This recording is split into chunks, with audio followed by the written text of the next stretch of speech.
and can be obtained by writing to BBC Education Information, Villiers House, London W5 2PA. Or you can telephone this number, 081 991 8031.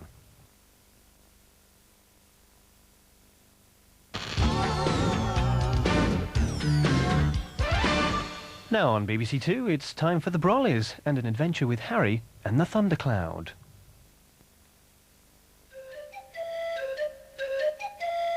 Rainbows climb, clouds drift by, Brollys fly through a magic sky. Is it real? Are they dreams? Nothing appears to be what it seems. Then far away I can hear a voice in the weather house call out a name. Mr. Brolly, it's time for the rain.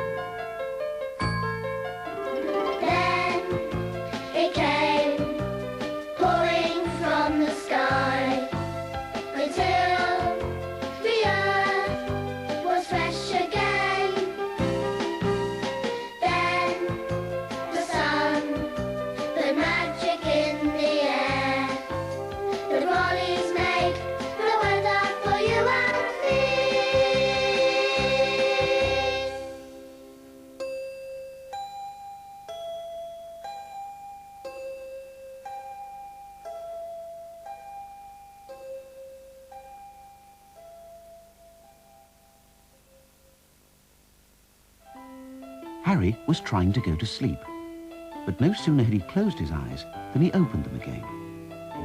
Tucked up beside Harry in bed were his toys, Elephant and Hippo. Snake, as always, lay on the rug by the door, and Bird was perched on the chest of drawers. Harry stared down at his patchwork quilt. It was different from other quilts. Instead of flowery scraps of material, it was made of little embroidered pictures of rainbows, stars and planets, clouds, and great flashes of lightning in a dark and stormy sky. It had been made a long, long time ago. On the wall hung Harry's weather house. If the day was going to be fine and sunny, Mrs. Brollys came to her door. If the day was going to be wet and cloudy, Mr. Brollys came out. But of course, they never came out together, for it is impossible for a day to be both wet and dry at the same time. But what would happen if they both came out together? Wondered Harry, and he sat up and stared at the weather house. As he stared, the doors seemed to grow larger. His bed grew smaller, and he found himself at the entrance of the weather house. A light was shining from the door, through which Harry could see Mr. Brollys no longer fixed to his wooden stand, but moving freely about the room.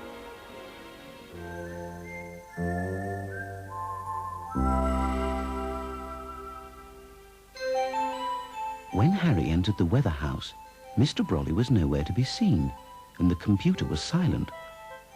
Harry pressed the smiley button. "The weather is very hot," said the computer, "and it's nothing at all to do with me." And with that, it switched itself off. Harry went into the kitchen and found Mrs. Brollys busy with bowls and wooden spoons. "No time to talk," she said. "But if you're good, you may scrape out the bowl when I've finished." Her bag stood in a corner of the room, with a fold of the patchwork quilt hanging out. Harry looked inside the bag. The little cloud was lying on top of the quilt. "Come and play," said Harry. But the little cloud merely sighed. "Oh, what?" he said. Harry went outside and sat on the porch step. "Hello, Wilkins," he said. But Wilkins just drooped in his pot. "Please, sir, it wasn't me, sir," he murmured in his sleep. It was too hot for anyone to do anything at all, it seemed, except for Mrs. Brollys. Harry heard her bustling about her kitchen and singing as she worked. "A spell and a dream, 6 eggs and some cream." What kind of a cake was Mrs. Brollys making, Harry wondered. And he was almost asleep when he heard the voice of Mr. Brollys crying, "Aha!" The cry awoke Harry. It perked Wilkins up no end, and the little cloud came from the bag. Together, on the porch step, they watched as Mr. Brollys came towards them, carrying a large book. He was smiling the happy smile of someone who has just made an exciting discovery. Spells for a Summer's Day, he said, holding up the book. Written by my grandfather. I've just found it in the shed. I didn't know you had a shed, said Harry. Well, that's it, my boy, said Mr. Brolly. It is one of my grandfather's very best spells, a shed which only appears every 20 years or so. And sure enough, there at the bottom of the garden was a dear little shed, with a door painted a bright red and hanging crooked on its hinges. Oh, the joy of losing one's lawn-mower for 20 years, said Mr. Brolly, and the misery when one finds it again. Now, Mrs. Brolly will make me cut the grass. What we need is a cool and pleasant place in which to spend this very hot day. He began to turn the pages of the book. How to make a summer house, he read. The very thing. A shady place in which to sit and think. Glasses of lemonade, cakes and sandwiches. Oh, what could be more delightful, my boy? He hurried off to the bottom of the garden. Harry and the little cloud followed. Left alone on the porch step, Wilkins began to droop once more. At the bottom of the garden, Mr. Brolly sat and read the spell quietly to himself. Almost at once, he disappeared beneath his hat, which had grown enormously. "My boy!" came his voice, echoing loudly. "What has happened?" As Harry and the little cloud stared, a door appeared in the hat. The door opened, and Mr. Brolly looked out. "I turned over 2 pages at once," he said.